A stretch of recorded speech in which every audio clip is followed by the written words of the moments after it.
So Salli, what's up? How you doing? That was a lot of different energy than 5 seconds ago. Oh no, you don't wait. You don't like use it. You wait. You look. You hit the button. Let's go. Everything is fantastic. Okay, so okay. Everything's fantastic. All right, so I guess it was 2.5 years ago. I recall you were complaining about how you wanted to be busier, and me and Dondre would look at you like, really? And then 5 years ago. no, that was about. I'm Years trying ago. to remember. It was before COVID, and you were just sitting here. I'm thinking, I want to do more. I want to do more. And then all of a sudden, it's NASCAR, and I'm sitting there going like, Yeah, there's no stopping right now. yeah. See, you asked for it because you were trying to. That's all right, because I wanted it. Yeah. I got it. You got it. And I'm okay with it right now. No, it's funny. Dondre teases me because when I first started directing, I kind of, when you find that thing that you're going, I think this is it. This is the thing I'm really good at. This is the thing I'm passionate about. And I just immediately was like, I don't know why I'm not booked up the whole year. Immediately. Yeah, you said that. I just, because I You felt. were booked. It wasn't like it was one thing you were doing. You were booked.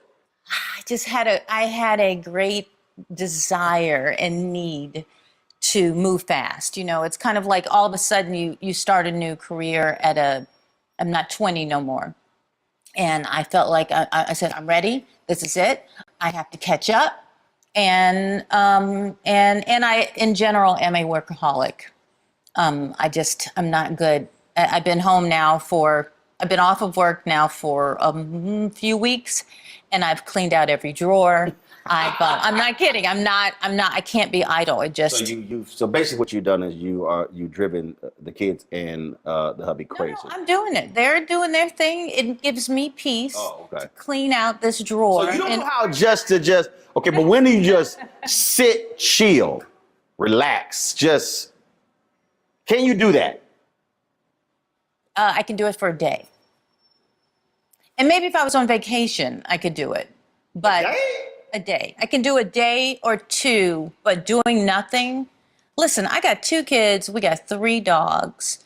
If you don't do anything for 2 days, any woman would tell you, there's going to be laundry. There's going to be things going on. I have meetings. I can't do it. No, see, I look, I can't stand clutter. Okay, that don't anything. That don't think. And I'm that, I don't know, I've always been that person that I can't just, like, I think my golf game has suffered now because I'm like, if I'm on the golf course on a Monday or on a Tuesday for 5 hours, I'm there all day, I'm like, I'm pretty sure there's something I could have been doing right now. It's like, you're playing golf. Yeah. Well. Oh, see, I can't now. Oh, hell no. I'm a play. I'm a firm believer. Okay. It's going to be there. I know. And there has to be an escape. There has to be a moment where, like, for me, I'll sit here and I'll like, yo, you don't call me. I'm not answering the phone. I'm not texting because I believe in the space and the time to think. I need to be able to think, to be creative by myself, to figure out other things, how to make more money, how to build more different things. And if I don't have my think time, which other people might call that work as well, and that might be playing golf, it might be getting away. But mine might be, but my peace time is, so if I'm gone I've been gone so much. So my peace is to be home and to take care of the family. That gives me peace. And they'd be like, you ain't been here. We got it. Don't sit down. Oh, they love when mama's home. But honestly, I feel great peace if when they come home, the house is in order. If I've made dinner for them, if I've made sure all your clothes are set up for school. These are things I can't do when I'm not home. All right. So it just, because I don't have to think to make dinner. I don't have to think to organize their room. That's what I do all day, all the time. People are asking me questions. You know, I, I have a 12-year-old son. I just can't. There's drawers. I can't know what's going on. I just want things neat. But it gives me peace. I would drive you And straight does that up make crazy. sense though? I would drive you. I've got. I've seen your kitchen when you're cooking. Hey, look, I'm like, I would organize your seasonings. It would be nah, great. see right there. See, that's just probably all your stuff lined up. It probably looks like the Texas A&M marching band, our military band. Like lines all, yeah. You OCD. Yeah. But I can only do that when I have some time off. But it makes me. But I'm really being serious. My time off is to be with the family, and that gives me peace, and I can regroup that way. Okay, so what you gonna do when the kids older? Like we won't need you. We got it. That's probably gonna drive you crazy when. Yeah, but maybe by then I'll be retiring a little bit. I'll be able to relax. Y'all, you heard? She literally just said, "Maybe I'll be." Okay, I won't be retiring. All, how old are your kids? 17 and 12. So I have a few years. She ain't gonna be retired in 6 years. I don't know why she. Stop it. You know doggone well when that 12-year-old turn 18. They'll be like, then hey, I'll really drive Dondre crazy. Yeah, yeah. Dondre gonna be like, yo, I'm directing so I can lead the house. But I'm hoping that all this work, then by then we can travel. Okay. I can travel. I can have fun. I'll be able to relax then. Right now, for me, it's as if I went back to school and I've decided to become an attorney. And I'm like, hey kids, these next few years, mama's got to be hustling because I've started a new life, and then I can chill. Yeah, And play more golf with you. And play more golf with you. Yeah, yeah. Come on, right. Then your game would just be. You ain't got to go back to beginners class because your game would just be gone. I still got it. I still got my game. It's in muscle memory. I'm not. That's true. It is. I still got it a little bit. It is. Now, because I swear, I think I'm trying to figure out who's busier, you or Regina King. Well, it might be Regina. Regina's acting too. But okay. That's true. That's true. But I got to tell you, and I think she would agree, directing is much more stressful and tiring and all-encompassing. You know, when you're acting on the show, when you're not shooting, you can go lay down in your trailer and go do other things. If it's not your scene, you're at home. When you're directing, it's every single minute. At night, you're going over your stuff for the next day. It's a completely different world than acting. But I'll give it to Regina. She deserves it.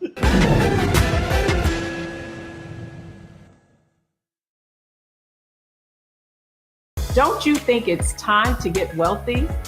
I'm Deborah Owens, America's Wealth Coach, and my new show on the Black Star Network focuses on the things your financial advisor or bank isn't telling you. So watch Get Wealthy on the Black Star Network.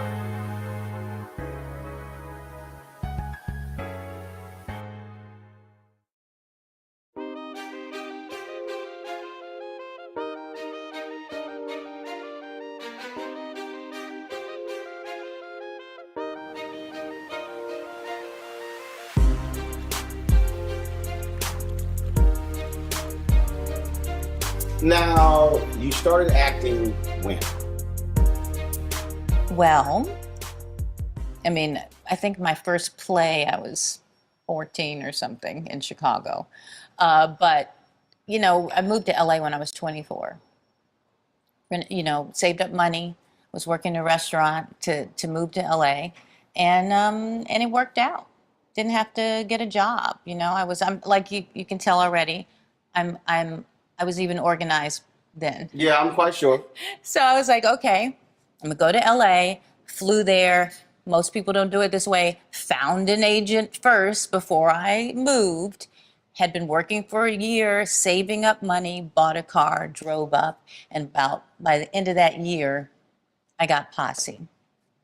And yeah, that's not normal. That's well, you know, when I think back, I look back and I go, I didn't know moving to LA that none of this should work out. Right. And I think that is the gift of being, you know, young and innocent and not having any idea that these dreams should not happen. And just went there, but, you know, it worked out. You never know. It's that actress mentality of you never know when you're not going to work again. It's also why I'm sure Dondre likes to tell everyone I'm cheap. I'm frugal, but it's because I'm, you never, in my mind, I never know when something could stop, what could happen. Well, So prior to- I'm packing it away, and more money to me means more money to save. I remember it was probably about 10 years ago where I was talking to an actor, and he was like, look, 98% of actors are unemployed Yep. at any given time. And what's interesting, because we talk about golf, it's interesting how this is how I know things have changed. So in playing in these golf tournaments, I remember, especially with George Lopez golf tournament, I first started playing in George's tournament, brothers and sisters left and right. Because you didn't have a lot of opportunities. And as I track the streaming services, as I track how all these things have exploded, it's really interesting how fewer and fewer of us Or at the tournaments. And the tournaments. Because cats are working. And so a whole lot has really changed in the last 5 years for African Americans, not just in front of the screen, but also behind. Agree? Agree. And I think that hopefully that will be the reason why this isn't a phase again. You know, we've had I was just literally watching some documentary on YouTube about, you know, the Black exploitation films of that era. Right. But I think that it's because we have more people who are writing, because writing is key. Writing and creating these shows and execs and, It's not a and phase. producing. No, I don't think so. No, this is not a phase. Because it's different, but that's what I'm saying. It's different now absolutely different. because we're not just acting. We have people who are now getting to that studio level, or that level where you don't need other people's money. You can do it yourself, Right. And that's how we can create and stay there. Right. And I think what has happened is with the resources that are outside Hollywood, coupled with these services, you have to have content. Yep. And you can. Before, look, you had your broadcast networks, your cable networks, that you had your Big Seven studios. Now they are. Look, HBO and the studios are scrapping because all of a sudden they're not competing against these new entrants. And then you talk about the independent opportunities. Look, when I launched my OTT network, Black Star Network, again, creating content and serving a particular audience. And now it's no longer just, okay, I want to reach as many people as possible. Now, look, if I reach a narrow window, I can still be successful catering to that particular audience. Well, for me, it's the first time in my career where I feel comfortable that it's going to be okay. I'm going to work. I'm going to be able to do the kind of projects that I want to do. It's the first, I've been in this business a long time, and it's the first time where I'm like, I'm good. I think this is, I feel comfortable. I feel comfortable. And I think that's for a lot of people, they're feeling that way. Do you miss acting? And what you talked about earlier, okay, look, when you're acting, you can do your thing and go chill. But do you miss that part? Or is directing even more fulfilling than acting? I miss acting sometimes. I think it's because the quality of projects I've been working on, watching some of those actors, people who I really respect, it gives me this this desire to want to be a part of that. You're the director. Put yourself in it. Well, but that doesn't mean some of the projects, and I have every once in a while, but I think eventually I will. But I don't know, but I think it's becoming so long now. I'm getting a little nervous about it. I don't like. It's like riding a bike. Hold on, what did you just say about golf? Muscle memory. Believe it or not, I don't. It's a weird, and I know you can give me crap when I say this. It's a weird thing about getting older and wanting to really see yourself on camera. All I see when I see myself on camera now or in pictures is age. Girl, stop it. That is my own thing in my head. Sally, you know doggone well you can walk out there with no makeup on, hair half combed. Don't. I feel comfortable in person with people. It's on camera. It's a different thing. I know. I'm just gonna accept my own issues, but to go to something that it's it's some 30-year-old women out there going like, damn, I wish I could look like her. You know that. But it doesn't matter. That's not what I see. But that being said, I'm going to go away from that. I love directing. It's a different kind of piece. It's a different kind of, I do believe that the 30 years I was acting was to prepare me for what I'm supposed to be doing and that what I really am good at. But when you were acting, were you even thinking about directing? Nope. Were you, so what the hell happened? If you had asked me 15 years ago, I probably would have said, no, I don't know. I was doing Ava DuVernay's first film, I Will Follow. Mm-hmm.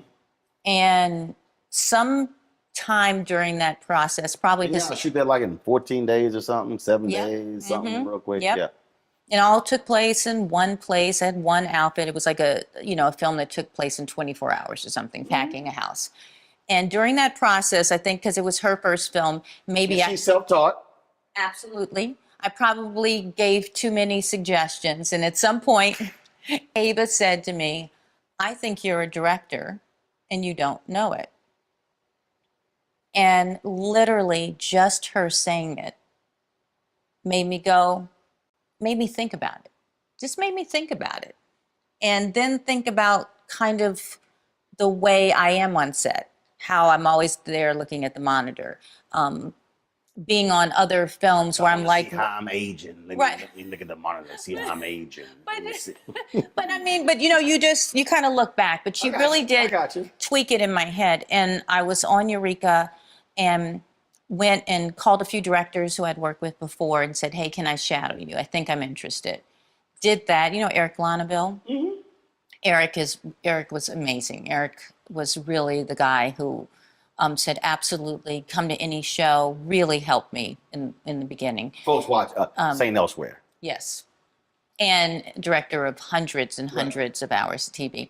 And then my show, Eureka, I said, hey, I want to give this a shot. They said yes. And from the very first episode, I went, I get this. It just felt right. So I think a lot of people, I do believe in gifting. I do believe in gifting. I do believe in vision, and also when other people don't see it. And I think one of the things that people struggle with is they sort of have this perception: I can only do one thing, as opposed to, no, I can do more things. But how they associate it. I tell this story all the time. I went to School of Communications, high school, Jack Yates High School, same high school Debbie Allen and Felicia Rashad went to, so it's interesting. So our sophomore year, so freshman year, we would take basic courses. Sophomore year, then we can enter our so-called major. So you get to pick radio, television, print, which track you want to go on. So pick television. And first semester, we literally could not go into the studio. It was locked. Mary Waits wouldn't let us go into the studio. We could learn glossary, definitions, this cable, to know the technical piece. So the first day of the second semester, she unlocks the door. And so students, they're like just waiting. They're like rush in, and they all rush to the set. I count. I literally go. She was standing right next to me. I go, where's the person sitting who tell them what to do? She said, they're sitting there in control. I said, I'll be in control. And it wasn't, oh, I want to control the process. It literally was, can't everybody be on set? And that's the thing for me that probably drives me crazy when I meet people who want to be actors, who want to be TV reporters or anchors, is that they're so fixated the on-camera piece, but they don't ask themselves why I want to be on camera. And I had a sister who told me, she's like, yeah, but you're on camera. I said, no, I don't think you understand. Yeah, I said, doing all this back, yeah. I said, I have control of the product. I said, if I was just on camera, I said, I'll absolutely not be interested in it. But I think that that is also what we're talking about. I think it's about access and seeing the things. I I had never seen, I had never, I don't think, maybe I had one or two women my whole career direct Right. me. I surely hadn't had black women.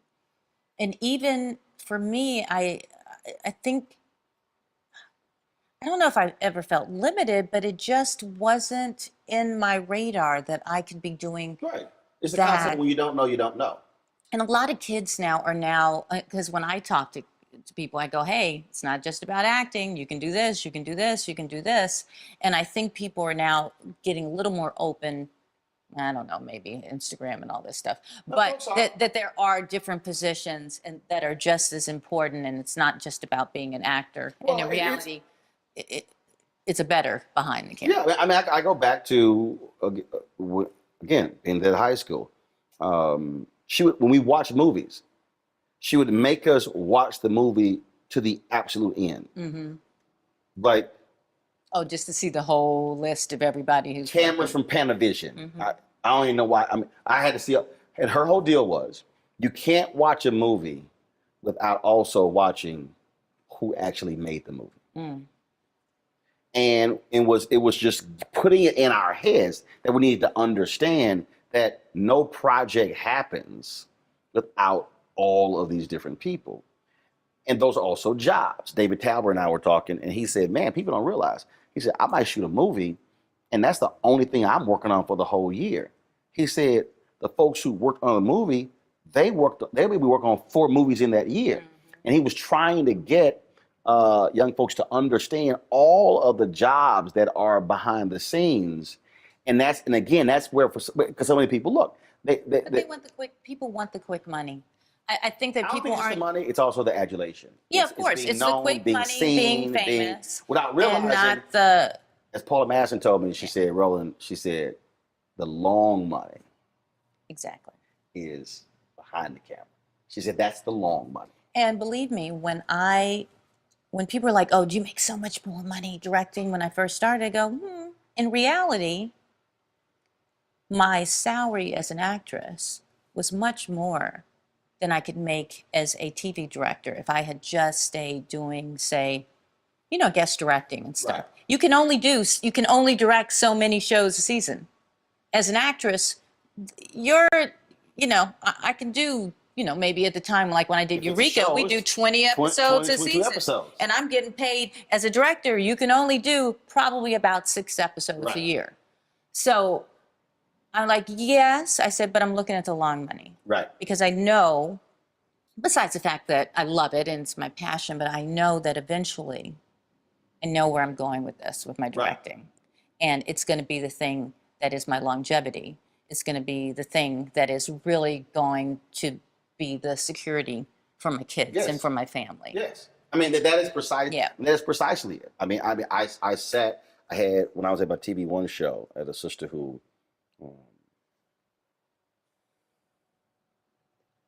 absolutely, positively, today should be a 7-figure executive producer. Mm-hmm. But she wanted to be on camera. Saw it within the first 2 months, said, you will be an executive producer one day. All of the skills, but it was, and so left because we wouldn't give the honor opportunities. Like, but there's no honor opportunity here. And I was sitting there going, look, I know you want to be on air, but the reality is that's actually not your skill set. I mean, everything you described, Right. organize, focus, can produce packages, all of those different things, and was going here and here and here and here and here and here and here to finally joined doing co-host of a radio show. And I would still, if I ran to her today, I would still tell her, you're actually out of position. Yeah. You're out of position. But see, I think what's worked for me is that as much as I was acting and in that kind of limelight, it's fun for me still. I don't have that great need to have to be. It's not your oxygen. It's not. I mean, There's some people, you can tell, listen, you see my post. You see how much I post and how much I don't post. I post about work. I'm not, half the time I don't post because I'm like, oh God, now I got to wash my hair. I got to do this. I'm like, because, you know, there's a lot of work that goes into these Instagram. But I'm like, I'll like today, I'll probably go post something. I'm like, good, my hair and makeup's done. I can post something. But I feel like this is people's job. They get up, they do the hair and makeup, and it's about that. It's not that great of a need for me. I'm okay with Right, and that's my need is to make money and it is to make money and fulfill my artistic drive, and that does not have to be in front of the camera. I'm okay if I'm with my friends and you recognize them more than me, or it's been so long since I've done something so I'm really not that relevant anymore. I'm okay because I know that I'm working.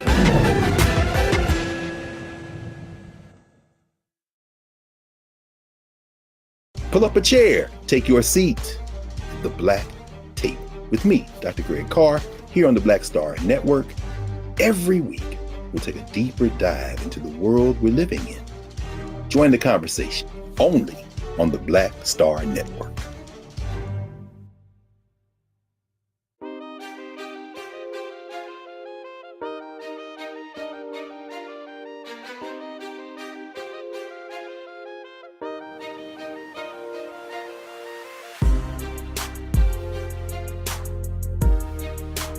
this goes even beyond media, and I think for a lot of people, I think first of all, most people have never arrived at the point of what makes me free. What I mean by that is, am I doing something that I truly, truly love? Where yes, we want to get paid, but actually the money doesn't matter because I am operating in this space where I'm enjoying it. I'm loving it. We were at the Anthony Anderson golf tournament, and I was talking with Ken Griffey Jr. And we were talking about technology and drones. And I just had a conversation with Don Cheadle. I sent him something. I was like, oh my God, this FPV drone video is crazy. He was like, dude, you are an absolute. He said, you are an absolute tech geek. You love that stuff. I know. But the thing is, but the thing for me though is what you can do with it. And so when I'm watching something, yeah, I'm sitting here thinking, oh man, we could shoot this and we can do this. And so for me, it's still okay. The camera angle, it's like, okay, so all right, so that's Sally's shot. Okay, so like what's behind her, and so what's going to be the color, and that's still for me goes back to being in high school. So it's the shot, and it's just like, oh, that cameraman moving. I was flying the drone at the Anthony deal. In fact, we were 30 minutes from going on air. And normally we have the drone live in the air, and something happened. We actually, and I'm glad I did this because we took us about an hour to get the shot up because something was wrong with one of the cables. And it was 30 minutes before air. It already set up. I was coming off the course, and I was like, yo, we had played a golf hole earlier. I said, I have got to get that shot. I walk over. I was like, give me the drone. You gonna do it? No, because they were setting up. Right. Because also during the show, I'm flying the drone while I'm live on the show. Like I'll be sitting here, look, they behind the cameras. I'll be sitting there flying the drone live during the show, straight up. And I was like, yo, give me a drone. So I raced to the 10th hole because when we played the hole, I'm playing the hole and I was like, oh, this is a great shot here. And then the sun was setting, got that sucker, and again, so it was just the fun part of it. Not me hosting a show, but being able to get the shot and play it and then watch it back. Like, okay, I'm gonna do the show. For me, there's a sense of peace in something that's beautiful. Oh, yeah. And, okay, so going back to how crazy I am at home with being neat and organized, it all does play into me directing in my work because there's something about things. No, it's crazy. It's like literally there's something about things in the right place. I'm looking at you right now. You have this beautiful symmetry of two plants. I mean, but it's not the same thing because if it was the same, it wouldn't be right. You have this red dog sculptured thing here, but it's right at the perfect position. You have your green, like all of this now is Right, feeling good, right. feeling good to me. Right. If I was shooting, I might get up and move something over an inch, and I see little smudges on something. I go up there and Right. and they'd be mad at me because I'm cleaning it. But Right. at the end of the day, all those little issues I have in life really pay off in my work. But I do love, yeah, I love a beautiful picture. I love a pretty See, all the I'm time. trying to get people to. When I worked at the Fort Worth Star Telegram, so it's my second job out, making $34,100.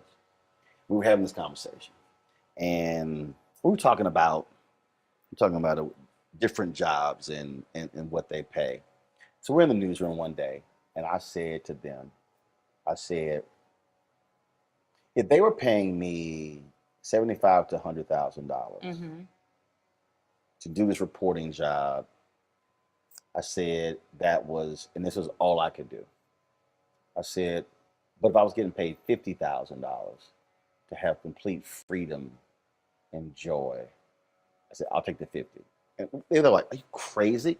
I said, folks, you're going to get used to the new salary after the third month. I said, now what?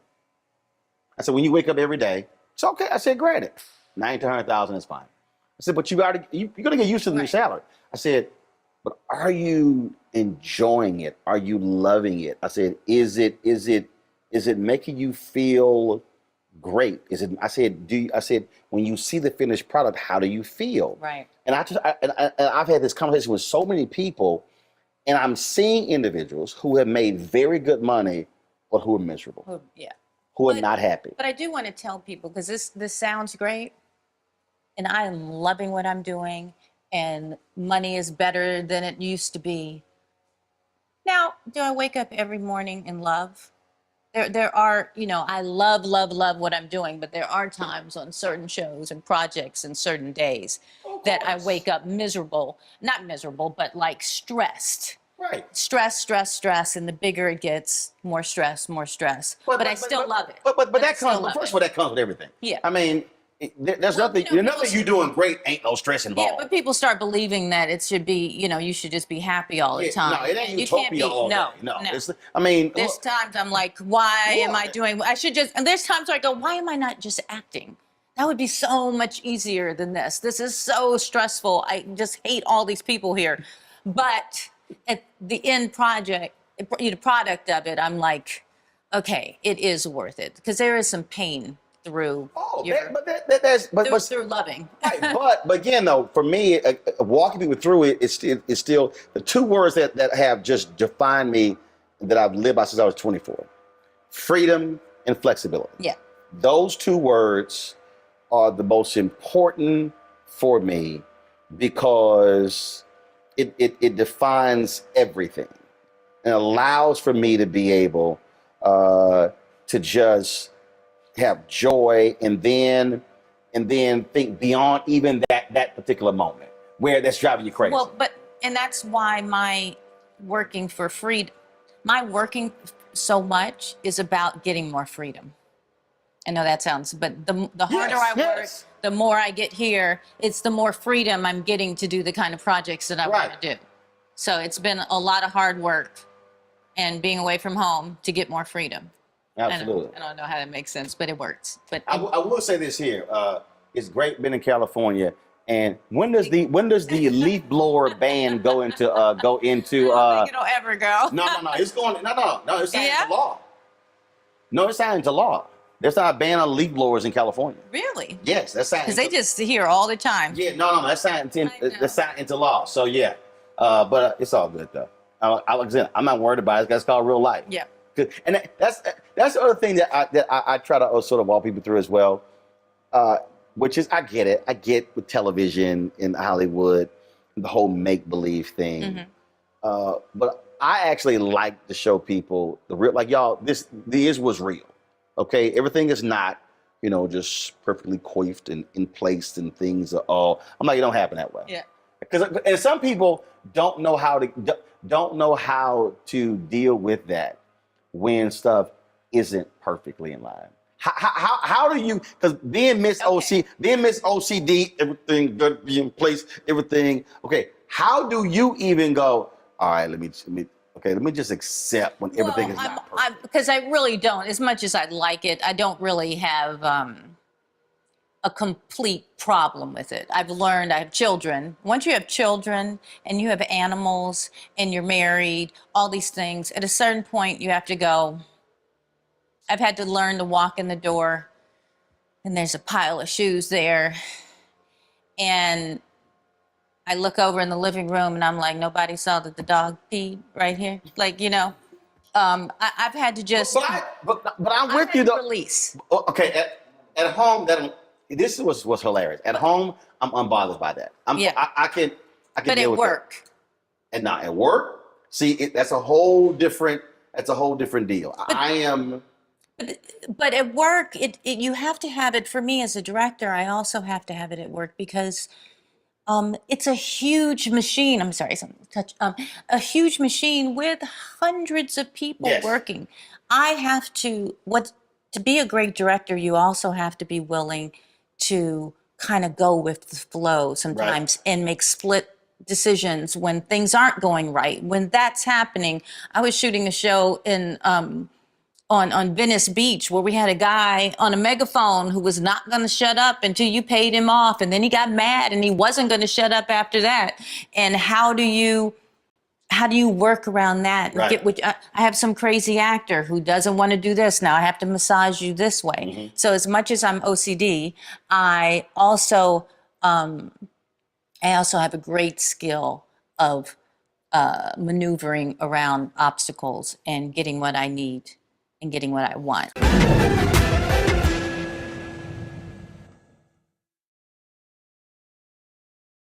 Black Star Network is here. Oh, no punch! I'm real revolutionary right now. Thank you for being the voice of Black America. All momentum we have now, we have to keep this going. The video looks phenomenal. See, there's a difference between Black Star Network and black-owned media and something like CNN. You can't be black-owned media and be scared. It's time to be smart. Bring your eyeballs home. You dig?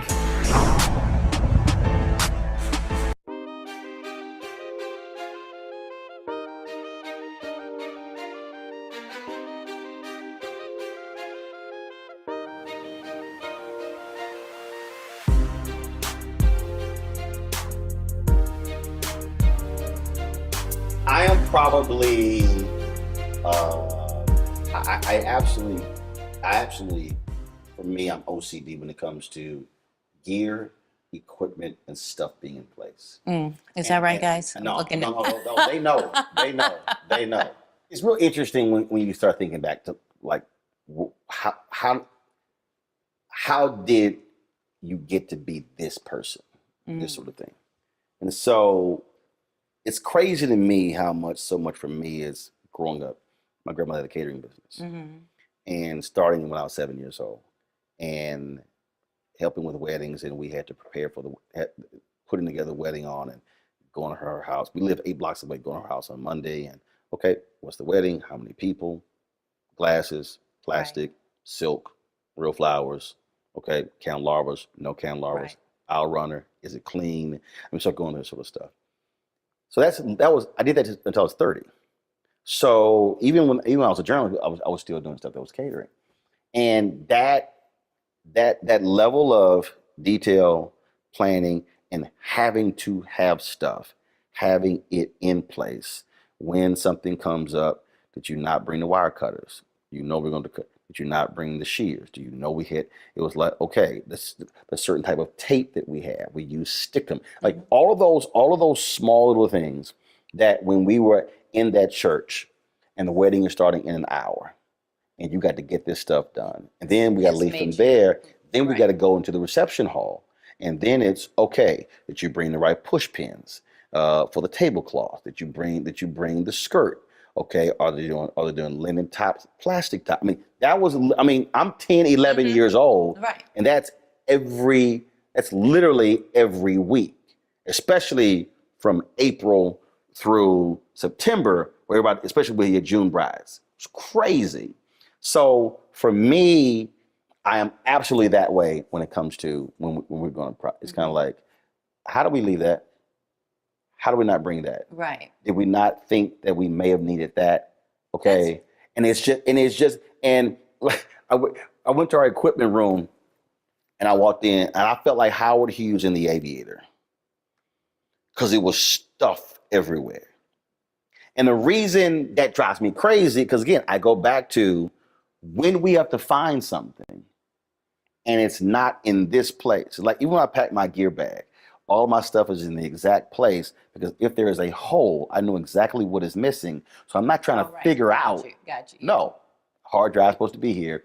And that just, and it drives me like I would drive the crew crazy, because I'm like, no, because something's going to happen. And that is the one thing we're going to need. And if we had, going back to the wedding stuff, if we had done the work Monday through Friday, come Saturday, we're not looking for it. What's real interesting you saying that is because like the more you were talking about how that basically kind of informed who you are now, I don't know what laid the groundwork. Your parents weren't that way? I think both of my parents are very neat, orderly. My father, we do have a tendency in the Richardson family to be literally OCD. That's the foundation. But to be the director that I am, I don't know where it comes from. But see, here's the deal though. I'm telling you, I just don't, or that creative thing. I don't know. I don't know if it's from my parents. I know my work ethic is. I don't know what, I don't quite know what that is. if you, because you don't like doing it, that's part of the problem, because you won't sit still. If you actually sat still and thought about just it, thought, I'm telling you, because it is, people ask me all the time, dude, you just talk to anybody. You just roll up, and I was like, yeah, I saw my dad do it. No, my parents didn't go to college. right? My dad worked for Amtrak, but growing up, we would be somewhere, and we might be in a store, and hell, in 5 minutes, you swear he know the security guard for 30 years, the way they over there talking. Right. Saw it. My dad introduced me at the church, and he said something like, I don't know when my son gets this. I'm like, I'm looking more, yeah, I do. And I realized, because that's what I saw. And when we start thinking about literally just You're right. what I mean, my we mother saw, was, and we didn't even process it. It just actually happened. But it's the same thing. I saw he would walk in, he would speak to people. I also saw how he would we were leaving a family member's house. We all stopped by Popeyes. And mind you, I got it's 5 kids. Okay, so my mom, dad, 5 kids, so 7 people. So we were leaving a family member's house.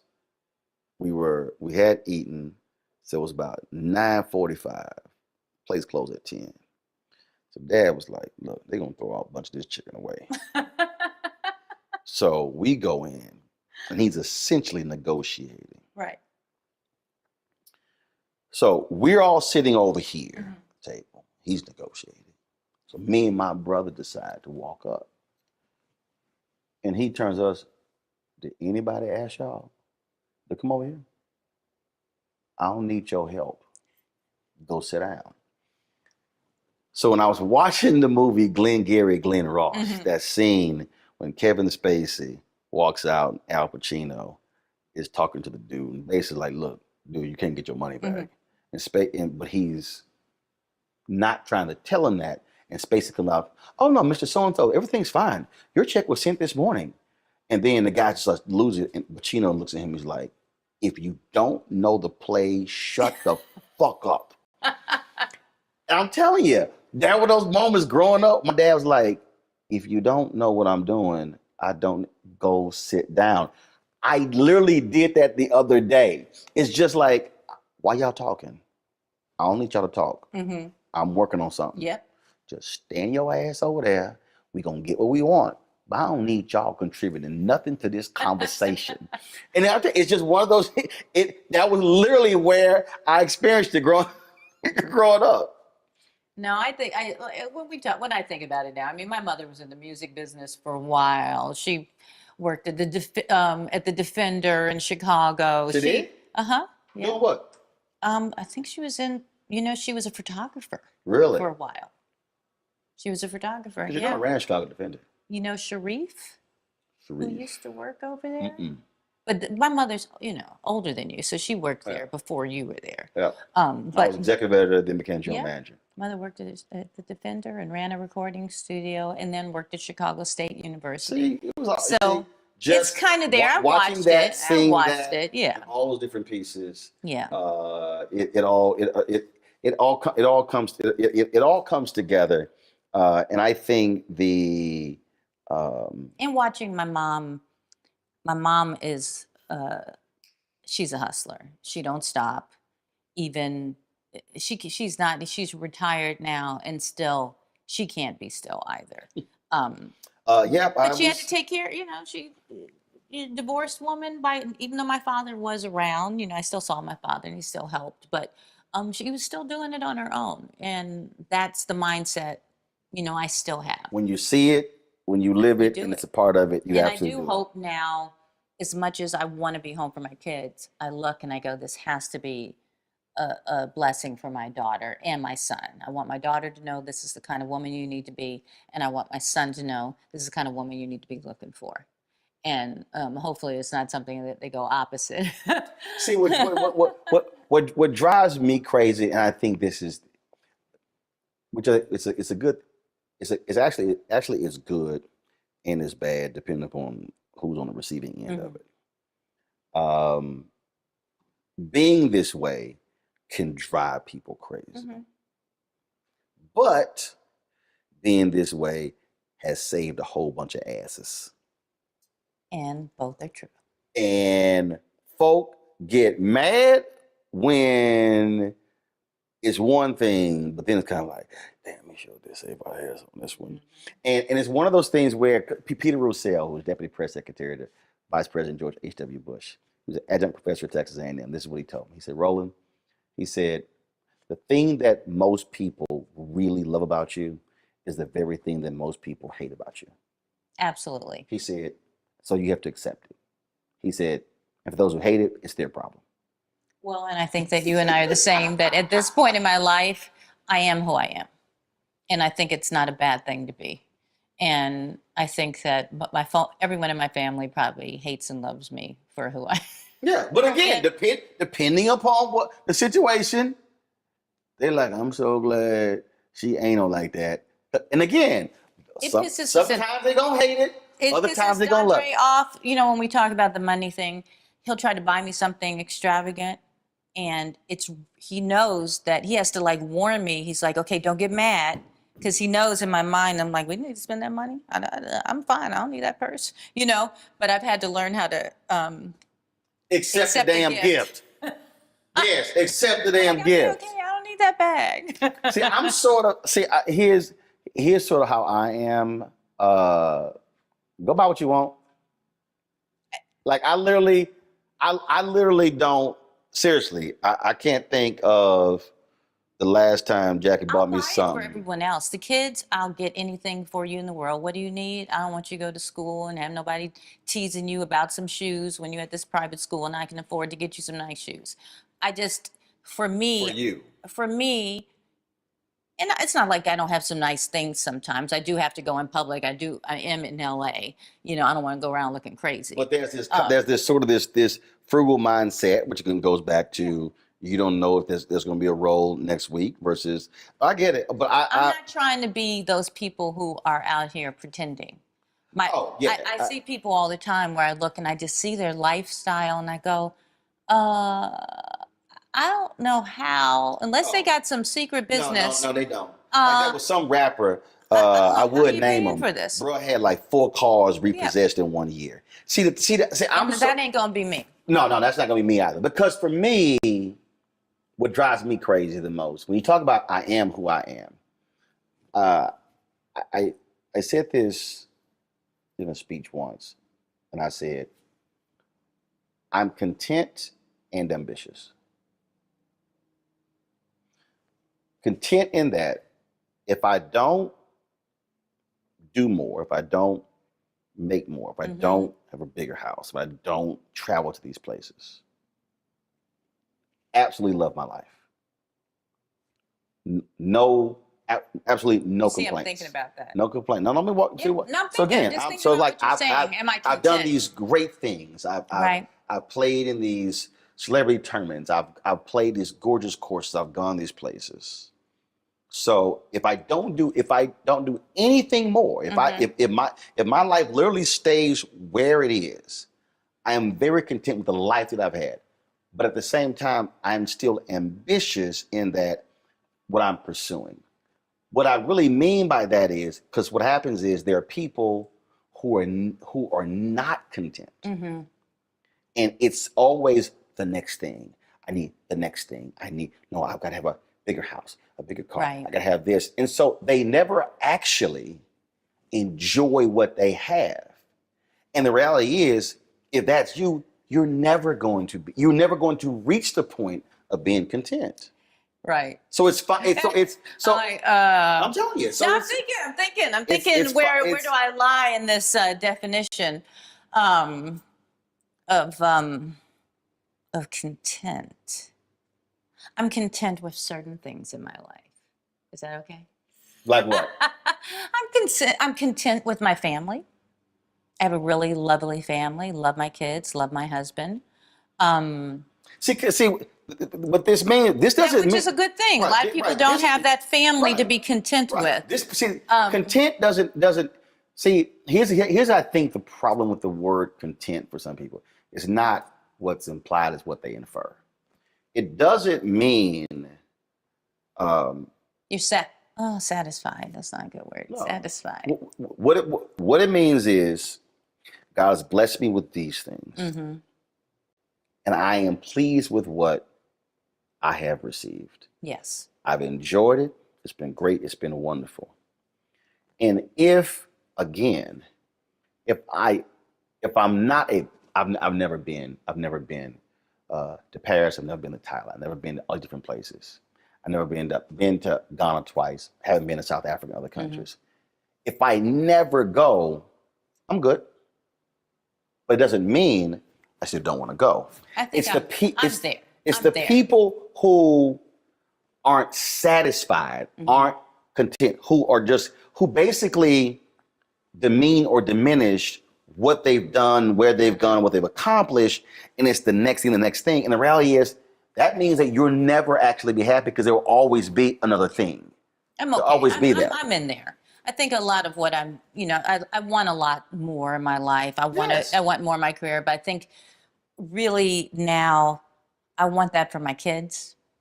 So as much as I'm working for me and I enjoy what I'm doing and I want to keep moving up that ladder, everything now for me is just laying that foundation so that my children will be okay when I can't work anymore and as they go to college and move on and make it easier. We haven't always had that opportunity as people of color.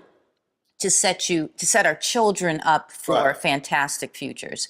And that is what I'm all about right now. How do I make it so if my daughter's interested in doing real estate so that as soon as she graduates from business school, I'm like, okay, I'll help you buy your first piece of property. There you go. Oh, you're at college?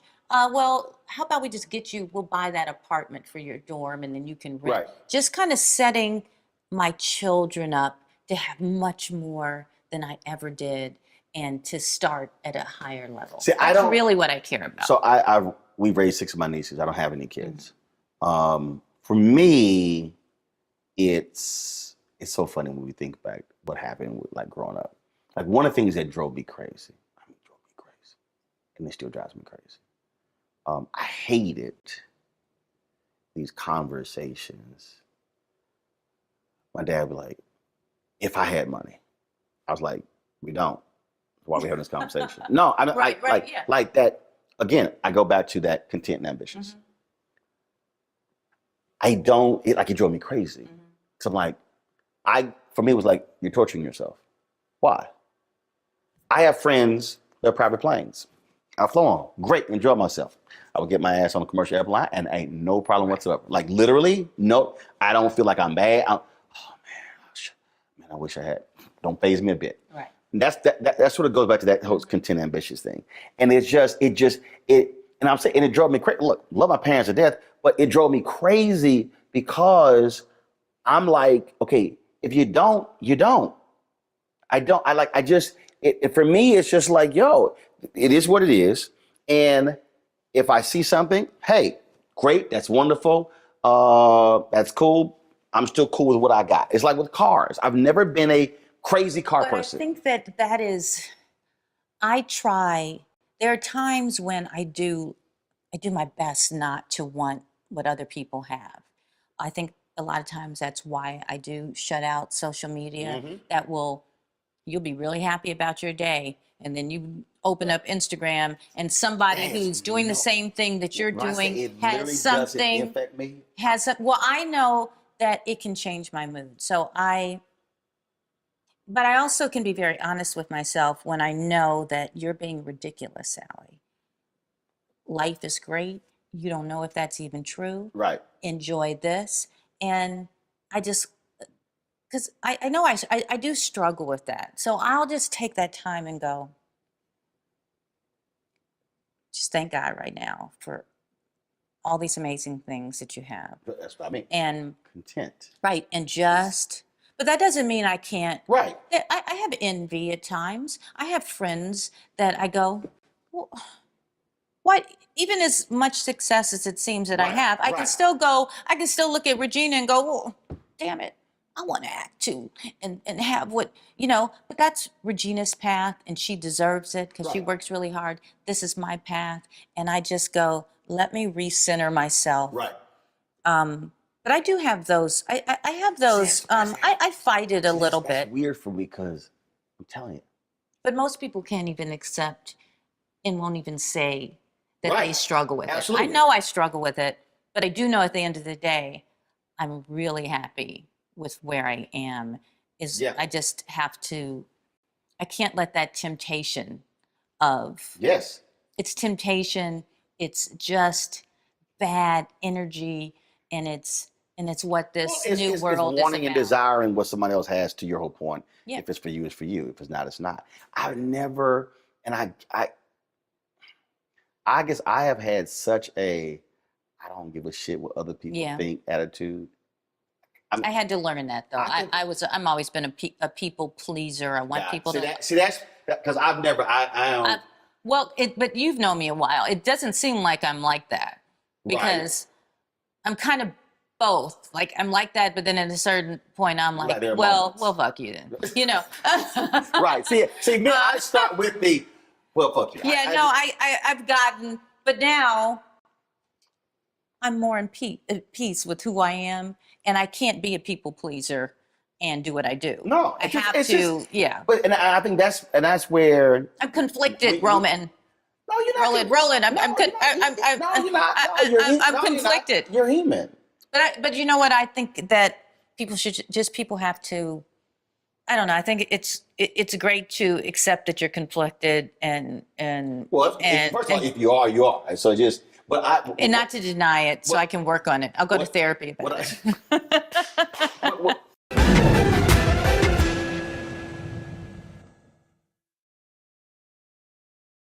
When you talk about blackness and what happens in black culture, we're about covering these things that matter to us, speaking to our issues and concerns. This is a genuine people-powered movement. There's a lot of stuff that we're not getting. You get it, and you spread the word. We wish to plead our own cause. Too long have others spoken for us. We cannot tell our own story if we can't pay for it. This is about covering us. Invest in black-owned media. Your dollars matter. We don't have to keep asking them to cover our stuff. So please support us in what we do, folks. We want to hit 2,000 people, $50 this month, raise $100,000. We're behind 100,000, so we want to hit that. Y'all money makes this possible. Check some money orders. Go to P.O. Box 57196. Washington, D.C. 20037-0196. The Cash App is $RM Unfiltered. PayPal is R Martin Unfiltered. Venmo is RM Unfiltered. Zelle is Roland at RolandSMartin.com.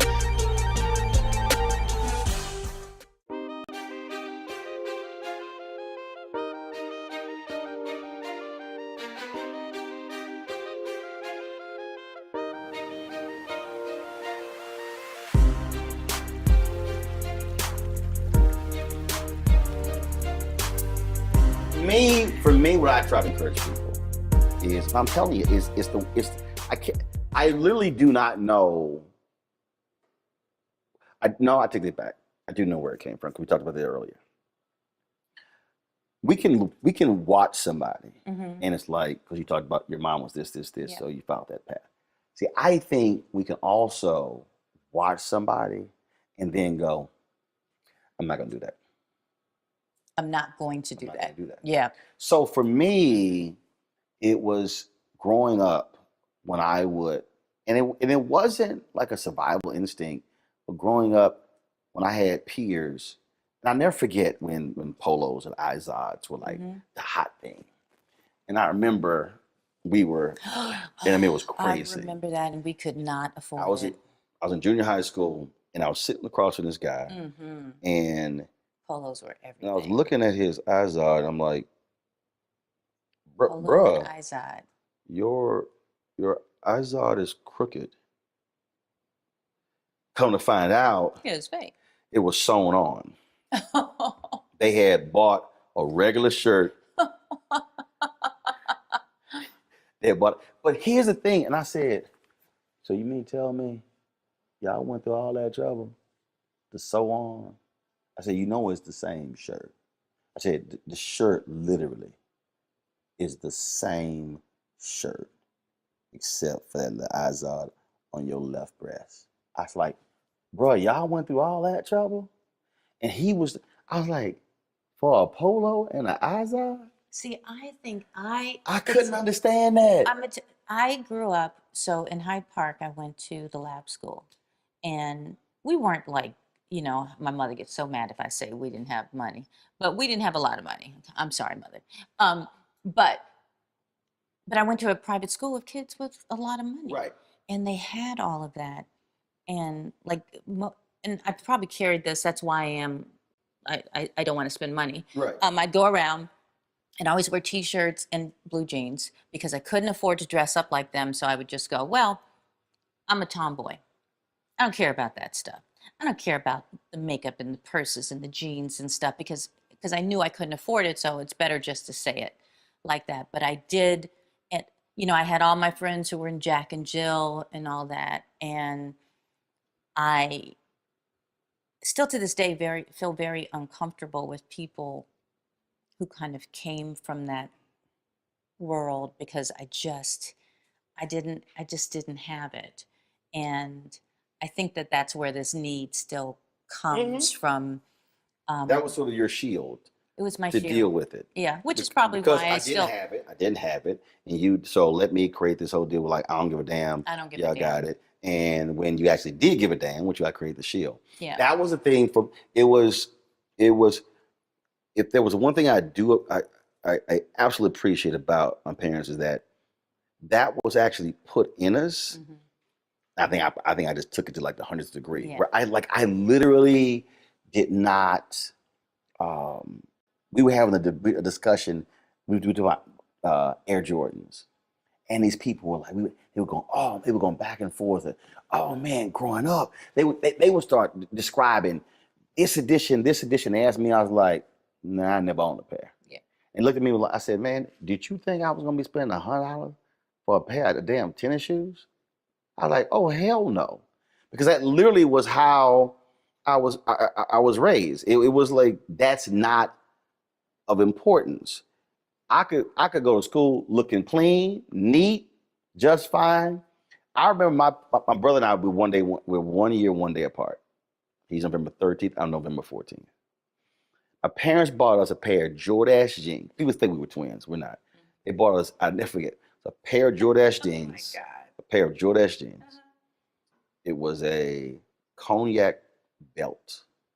It was 2 polos. So they came in, gave it to her for her birthday. I remember sitting in the living room, got the gift. Probably about 15 minutes later, I walk into their room. I said, look, I appreciate this, but y'all can take these Jordache jeans back and get me 3 Levi's. Y'all can take these 2 polos back and get me 5 shirts. Now I got 3 jeans, 3 pair of jeans and 5 shirts For the cost. for the cost of 1 pair of Jordache jeans and these 2 polos. And my mom and dad looked at me like I was outside my mind. And I was like I appreciate this.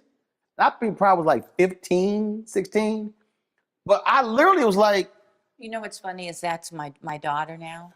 She, as much as, and she goes to school with all the kids who have everything. But somehow she's me. And she'll go shopping and there'll be like a sweatshirt that's like $75, which is, and she's like, oh, Mom, you don't have to get that. That's way too, I don't need that. I'm fine with this. And she's already kind of in that spot and doesn't care so much. But she may be just doing me and pretending that I don't care. see, and I wasn't pretending. It was just, I literally did not. Going to school, I did not. But what's crazy care. right now, you're making me really think about the fact that I still operate in life at times with this kind of stuff, with all the stuff, with all the purses. And not that, like I said, I have my own thing. I have some things, but that I still operate on, I don't care about that stuff. And that's how I can make it through this crazy California world of people who that's all they care about is that stuff. Is that if I just pretend that I don't care about it, then I don't get sucked in to spending all my money. Yeah, I mean, I knew a guy. I was at a movie junket, and this guy said that he had to get off Instagram. He said he took really nice vacations with his family, but he had to get off Instagram. He said because he said Didn't look as good as their trips. Right, and I looked at him and I was like, "Are you serious?" He said, "It doesn't bother you?" I said, "Man, I don't give a damn." I said, "Hell no." And their trip ain't even that He trip. was just like, I said, "Bro," I said, "Man, when I'm sitting there looking at Magic Johnson and Sam Jackson with LL Cool J on the yacht. I said, this is me. That's cool. Next. I said, when I see Dwayne Wade and Gabrielle flying around the world, I'm like, all right, that's cool. I said, dude, it doesn't even register with me. We had this. He said, no, I just couldn't handle it. I said, man, no, I'm not that crazy. When I it was so funny. It was so funny. I got at the end of 2020, I had to pay this doggone. I knew we were going to pay a lot of taxes. We had a very good year. And so my accountant said, you can write 100% off a vehicle purchase. So we're going to do an SUV. So I ended up getting a Mercedes Sprinter. Right. Or the show. Because travel, broadcast, from all that sort of stuff. And it was probably a month after I had it. I was like, damn, this is the first Mercedes I ever owned.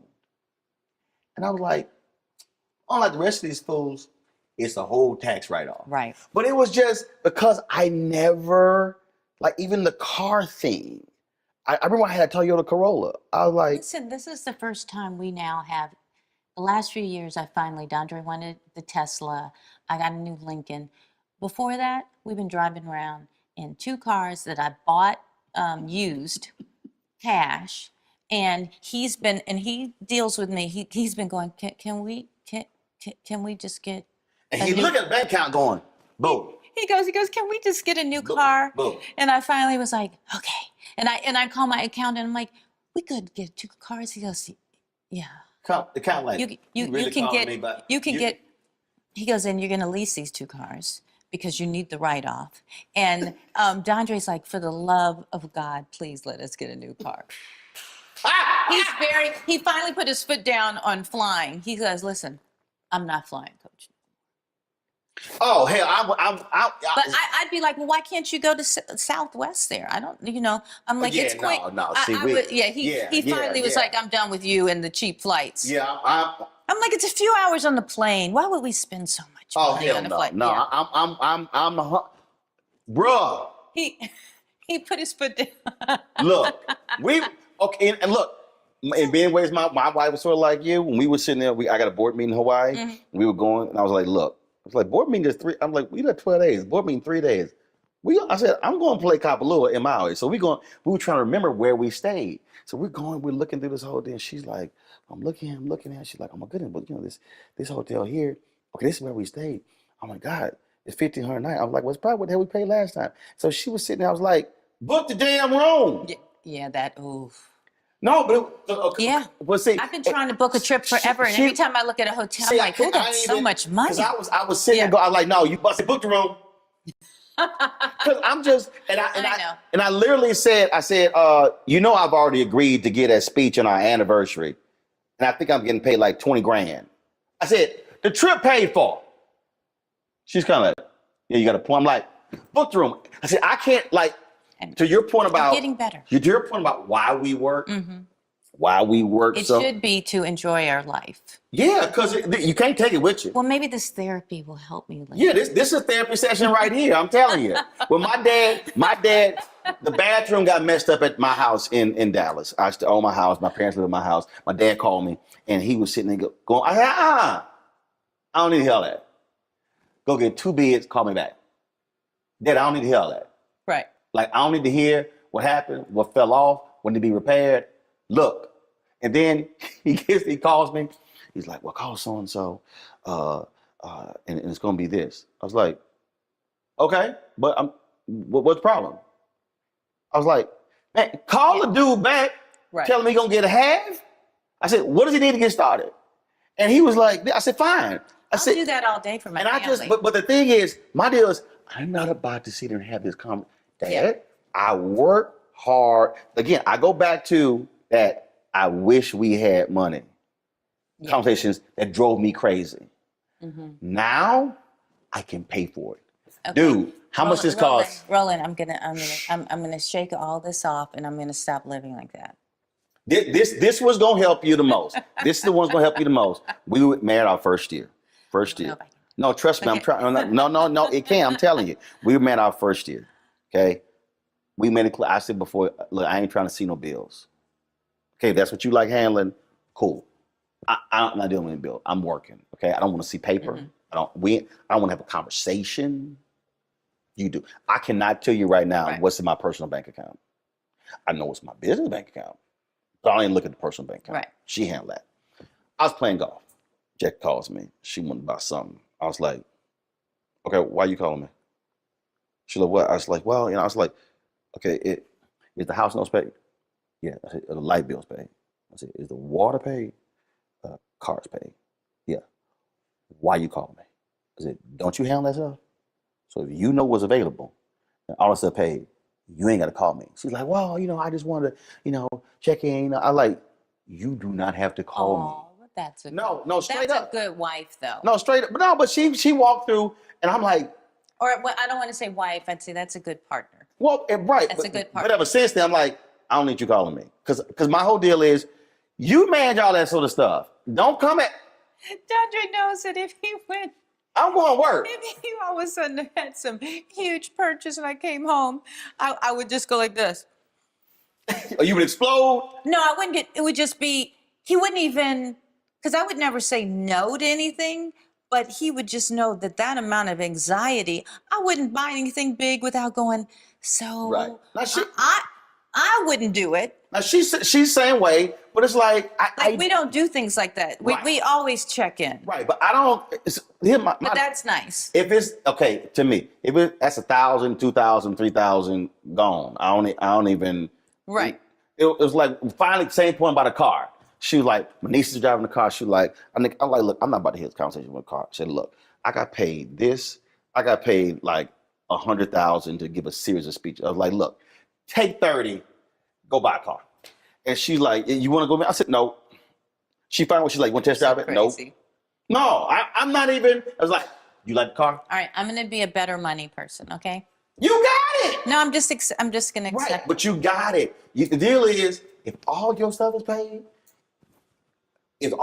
paid off, you put money aside, college fund, savings, everything else, and you still got some money left over, Girl, relax. Breathe. Kind of listen to him, but everyone be frugal. It's better. No. You can be. You can be frugal, but you can also live. Yes. It's okay to I'll live. be better at living. Yeah, smile. Like eat right. Did you talk to Dondre? No, I did not. Here? We didn't see. I guarantee you, we had no part of this conversation. See, I told you, all these interviews. I don't know where they going. This is so. Dondre done texted him. I guarantee you. Said, I guarantee you. When he see it, he'll be like, "My man, how did you know?" I'm like, I felt it in her spirit. I'm like, I said, my spiritual discernment was available, and I said, the Lord was like, had this conversation. It was my little sneakers that I came here in. I know that's what it is. I'm telling you, because at the end, because the deal is, my hashtag is live life, love it. You're right. You're absolutely right. Especially when you're working this damn hard to get it. You're right. Enjoy it. I do need to learn how to relax. See?